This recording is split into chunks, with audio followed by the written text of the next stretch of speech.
오늘 그 청약 경쟁률이 나온 휴경동의 디센시아도 결국은 이걸 노리고 사는 거야. 분양권 전매 제한을. 그래서 50몇 대 1이 나온 거야.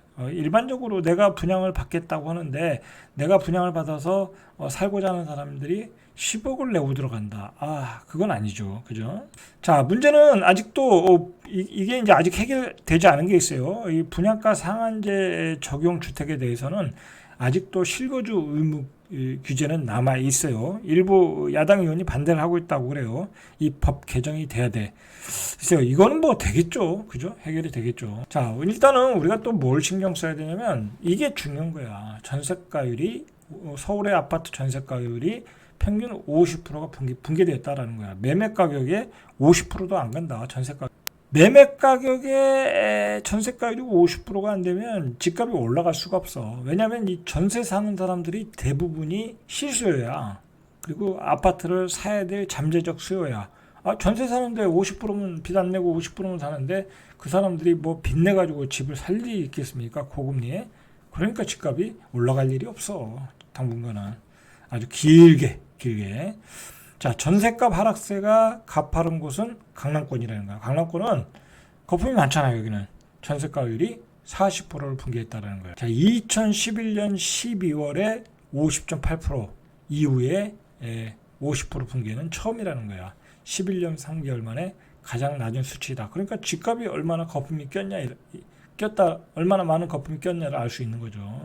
자, KB 부동산 기준으로 서울 아파트 매매 가격은 전달보다 1.17 하락했는데 전세 가격은 1.79. 전세 가격 하락폭이 더 커요. 자, 서울 25개구 가운데 가장 낮은 강남구가 41.6%, 40%도 붕괴될 수 있는 상황이에요. 자, 송파구가 44.4%, 7%, 서초구도 45.6%, 45%, 강남 상구가 모두 45%라는 거야. 자, 용산구는 더 심각해요. 42.8%, 양천구도 48.6%. 이렇게 서울의 그 A급 입지들이 50%를 밑들고 있다는 거야. 자, 25개구 중에서 60%를 넘는 곳은 한 군데도 없다. 여러분이 집값의 가장 그 정확한 바로미터는 전세가율이야. 전세가율 50%에서는 집값이 올라갈 수가 없어요. 올라갈 수 없어요. 오히려 거품이 크게 빠질 수 있어. 자, 이 문제는 뭐냐면 지금 지금 그 물가 폭등으로 경기 침체잖아요. 그 예를 들어서 요즘 뭐 고깃집이 잘 안 된다고 그래요. 여러분 잘 보세요. 고깃집들 보면 장사가 잘 안 되고 폐업 하시는 분도 많이 나오고 있어요. 왜 그러냐면 뭐 네 사람이 가서 소주 한 잔 먹으려면 10만 원 나온대잖아. 근데 오히려 요즘은 치킨집이 더 잘 된다고 그러잖아요. 그리고 그 치킨집 가면 한 5만 원 가지고 네 사람이 먹을 수 있으니까. 자, 그 정도로 자영업자들이 장사가 안 되는데, 자, 자영업자의 60%가 다중채무라는 거야. 그러니까 여러 군데 빚이 있어가지고 한계에 내몰렸다라는 거야. 제가 이 이야기를 해드리는 것은 뭐냐면, 우리 자영업자들이 이렇게 한계에 내몰리면은 이 경기 침체로 가는 거고, 뭐 집값이 올라가는 일은 이게 매칭이 안 되는 거야. 뭐 너무나 어려운 자영업자들이 이렇게 어려운 상황인데 어떻게 집을 살 수 있는 사람도 없고 오히려 매물들이 쏟아져 나올 수밖에 없는 거지. 자, 보시죠. 자영업자들의 대출 규모가 사업자 대출 플러스 가계 대출이겠죠. 1020조라는 거야. 1020조. 그래서 자영업자 대출자 10명 가운데 6명은 세계기관 이상의 자금을 끌어다 쓴, 자, 이들의 연이자 부담은 1년만 사이 평균 1,000만 원 정도 늘어났다. 저희도 이제 공인중개사 사무실을 하잖아요. 저희 와이프가. 그리고 저도 상가를 사서 일반 사업자를, 임대사업자를 놨잖아요. 그러면 저도 보니까 3개 이상이야. 그죠? 기관, 상품 3개 이상이야. 저도 그렇더라니까요. 저도 어떻게 보면 다중채무자야.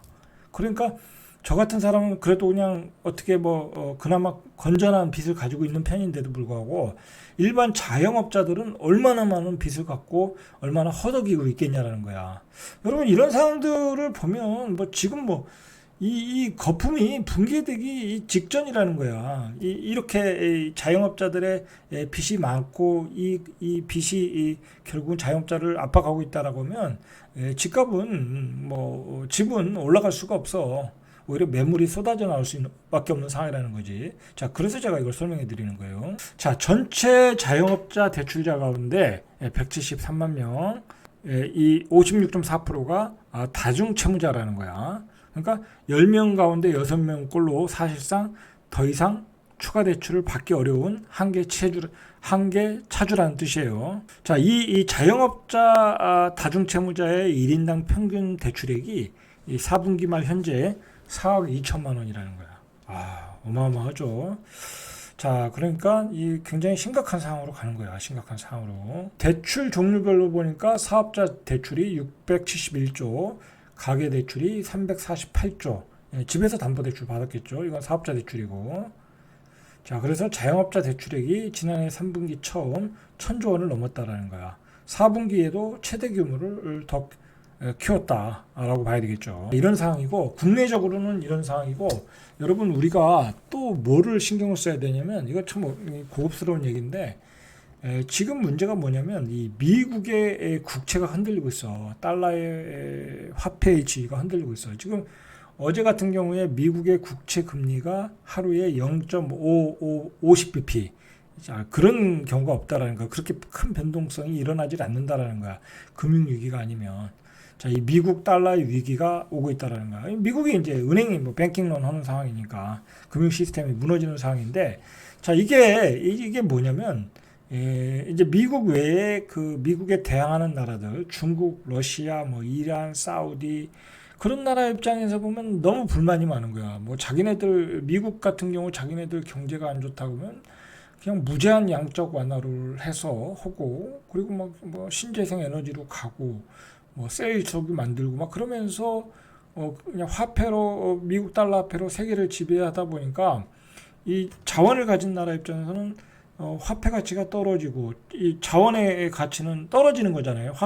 화폐를 많이 발행한다라는 것은. 그러면 이 사람들 입장에서는 이 자원을 가진, 원유를 가진 나라 입장에서는 당연히 원유 가격을 올려야 되겠죠. 그죠? 유동성은 많은데 원유 가격은 그대로야. 그러면 손해잖아. 내가 똑같은 가격에 팔아도 나는 옛날에 반값으로 파는 거잖아.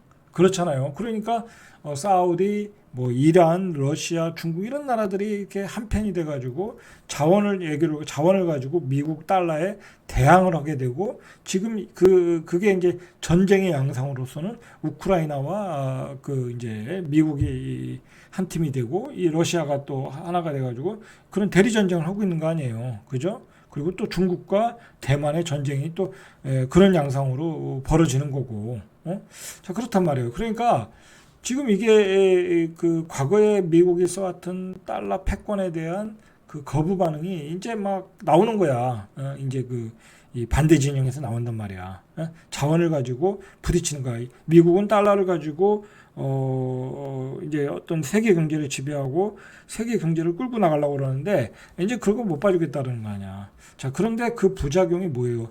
탈세계화잖아. 탈세계화. 그죠? 탈세계화로 가면 결국 우리는 비싼 원유를 사와야 되고 비싼 원료를 사와야 돼. 그러니까 결국은 우리가 무역 적자가 나오잖아. 그죠? 자, 세계 경제, 세계 정치의 문제를 따지고 들어가 보면 결국은 우리의 문제가 커지는 거야. 우리의 문제는 무역 적자로 나오는 거죠. 자, 자영업자는 붕괴되고 있지.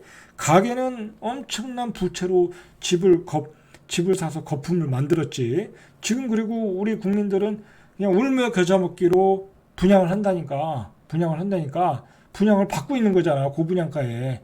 그거 서울에 예를 들어서 둔촌주공자이나 둔촌이나 지금 앞으로 최근에 분양했던 거 전매 제한을 안 했다고 해봐.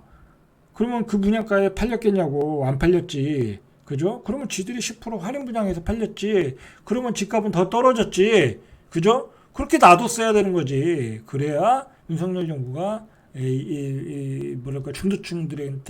중도층들한테 지지를 받을 수 있었던 건데, 그런 면에서는 너무 오른쪽으로 가는 바람에 지지율이 떨어졌다. 저는 그렇게 생각을 해요. 주제 넘은 얘기지만 평론을 하자면 그래요. 그런 면을 좀 수정하지 않는다고 하면 다음에 국회의원 선거도 쉽지 않을 것이다. 저는 그렇게 예언을 합니다. 이건 정치적인 얘기가 아니라 이 부동산 정책과 관련되는 얘기고 관련되는 얘기예요. 산만하게 이야기했는데, 자, 정리하자면은 이 세계 정세가 돌아가는 게 달러와 자원이 부딪히고 있다. 자, 그게 우리에게 유리하게 작용하지 않고 굉장히 불리하게 작용하고 있고, 잘못하면은 이게 전쟁으로 일어나는 양상도 보이지더라. 우크라이나 일어났고, 지금 이 두 번째로 대만과 중국이 일어난다고 또 그러고, 왜 강대국들이 싸우다 보면 꼭 그 약소국이 희생양이 되잖아. 자, 그렇지. 그리고 우리 자영업자도 무너지고 있지. 그리고 우리는 또 고분양가의 집을 사야 되는 상황으로 몰아가고 있지. 전매 제한이라는 것만, 분양권 전매 제한을 풀어주는 바람에. 예? 그리고 집값은 뭐 떨어지지 않고 있고 오히려 불안한, 거기에 이제 불안감을 느끼는 젊은 층들이 있을 거 아니야. 20, 30대는 잘 모르거든. 잘 몰라. 세상을 오래 살지 않아가지고 잘 몰라. 그러니까 불안하니까 또 집값 급등한다고 하니까 그냥 집을 사러 들어가는 거야, 지금. 응? 자, 그러실 필요 없다. 20, 30대는 옵션이 많아. 생애 최초라고 그냥 분양을 받으면 되는 거지. 왜 비싼 집을 사냐고. 자, 그리고 마지막으로 분양권 전매 제한이 풀리면은 전매 제한이 풀리면 이제 구축 시장에서 매수세가 분양권 시장으로 쏠릴 가능성이 있다라는 거야. 자, 그러면서 급매물들이 거래되면서 구축 시장의 가격을 떨어뜨릴 수 있다. 자, 오늘은 여기까지. 이상 절대값 TV의 명품 PD 한 PD였습니다.